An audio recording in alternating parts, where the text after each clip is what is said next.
জঙ্গি নিশানায় অভিষেক, কলকাতা পুলিশের বিস্ফোরক দাবি। অভিষেকের বাড়িতে রেকি মুম্বাই জঙ্গি হামলার অভিযুক্ত রাজারাম রেকে গ্রেফতার করেছে কলকাতা পুলিশ। ইতিমধ্যে ব্যাংশাল কোর্টে নিয়ে আসা হয়েছে অভিযুক্তকে। সরাসরি রয়েছেন সেই ছবি আপনাদের সামনে তুলে ধরছি। সরাসরি সেখান থেকে রয়েছেন আমাদের প্রতিনিধি রিয়া মাঝি। রিয়া, ব্যাংশাল কোর্টে এই মুহূর্তে অভিযুক্তদের নিয়ে আসা হয়েছে, আর কি কি তথ্য এই মুহূর্তে পাচ্ছো?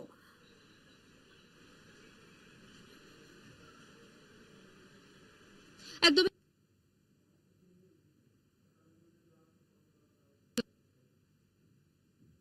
রিয়ার কাছে আসবো, তবে আপনাদের জানিয়ে রাখবো অভিযুক্তদের ইতিমধ্যেই ব্যাংশাল কোর্টে নিয়ে আসা হয়েছে। মুম্বাই থেকে গ্রেফতার রাজারাম অভিষেকের বাড়ির কাছে ছবি তোলে ওই অভিযুক্ত।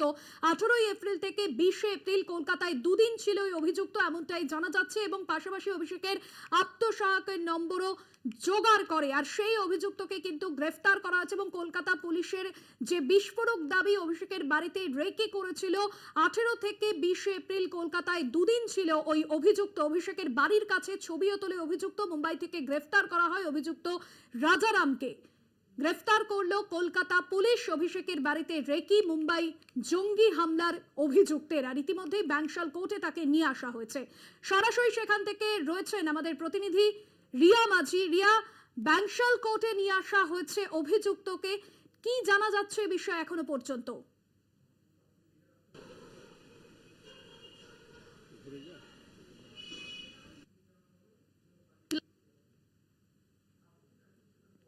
তাকে সোজা এয়ারপোর্টে আসা হয় এবং এয়ারপোর্ট থেকে তাকে তার শারীরিক যে পরীক্ষা সেই পরীক্ষা করানোর পর প্রোটোকল অনুযায়ী তারপরেই তাকে আদালতে আনা হয়। ওটাই কিন্তু আবেদন করা হয়েছে, কারণ এই রাজারাম রেগে যেটা অত্যন্ত গুরুত্বপূর্ণ হয়ে যাচ্ছে কলকাতা পুলিশের কাছে, যে এই যে রাজারাম রেগে, যে কিনা 26/11 মূল ছকরি বলা চলে এই রাজারাম রেগে কি, সেই রাজারাম রেগে এলো কলকাতাতে। এবং শুধু তাই নয়, কলকাতায় এসে অভিষেক বন্দ্যোপাধ্যায় তার বাড়ি অব্দি পৌঁছে গেল, তার ফোন নম্বরের অ্যাক্সেস পেয়ে গেল এবং তাকে ফোন করলো, তার কে ফোন করলো এবং তার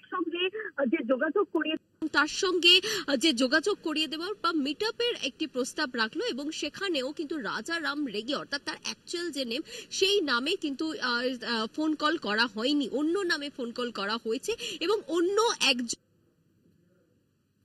দেখা করার কথা বললো। এবং ইতিমধ্যেই যেটা দেখা যাচ্ছে যে এই রাজারাম রেগে, যে কিনা ডেভিড হেডলে যে 26/11 যে মূল অভিযুক্ত যে গ্রেফতার হয়েছে, সেই যখন একদমই রিয়া, এই গোটা বিষয় কিভাবে করা হয়েছে সেদিকে নজর রাখছে কলকাতা পুলিশ, এবং ইতিমধ্যে তাকে গ্রেফতারের পর ব্যাংশাল কোর্টে এই মুহূর্তে নিয়ে আসা হয়েছে। আপাতত ধন্যবাদ জানাবো। রিয়া ছিলেন আমাদের প্রতিনিধি সরাসরি।